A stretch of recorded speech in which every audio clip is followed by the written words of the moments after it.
થોડા દિવસ પહેલા ગોલ્ડી સોલારના કામદારો કેટલાક લોકો મારે ત્યાં રજૂઆત કરવા માટે મને મળવા આવ્યા હતા અને એમણે 10 જેટલા મુદ્દાઓનું મને આવેદનપત્ર આપ્યું હતું અને કીધું હતું કે આટલી જગ્યાએ અમને ભેદભાવ થાય છે, અસમાનતા થાય છે, તમે રૂબરૂ આવો અને એનું નિરાકરણ અમને કરી આપો। ત્યારે આજે અમે ગોલ્ડી સોલાર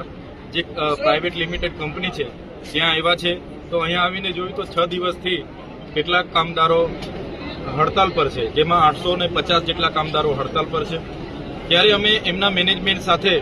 એના યોગ્ય નિરાકરણ માટે પ્રયાસો કરી રહ્યા છે। હાલમાં પણ એમના જે પગાર છે, પગારમાં એમને ઓછો પગાર મળે છે, ટ્રાન્સપોર્ટેશન વધારે કપાય છે, કેન્ટીનમાં વધારે કપાય છે અને બીજું એમનું પીએફ જે કપાય છે એક પ્રકારે સામે કંપની પણ પીએફ જમા કરે,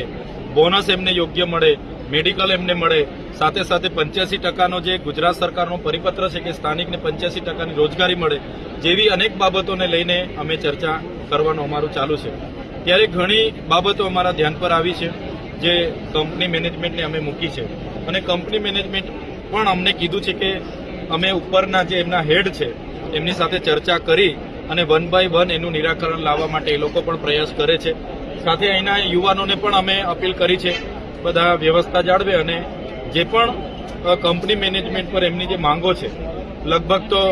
એમણે 7-8 જેટલી માંગો સ્વીકારી લીધી છે। 2 માંગોને લઈને થોડી મૂંઝવણ છે, એક તો પીએફને લઈને છે અને એક પગાર વધારાને લઈને છે। તો એનું વાત ચાલે છે અમારી, એનું યોગ્ય નિરાકરણ આવશે તો બધા જ હડતાલ સમેટીને આવતીકાલથી રેગ્યુલર કામે લાગવાના છે અને હડતાલ કદાચ નહીં સમેટાય તો એમના યુનિયનના આગેવાનો છે બધા અમે સાથે રહીને આવનારો કાર્યક્રમ, આવનારી રણનીતિ કઈ રીતની હશે તે અમે નક્કી કરીશું।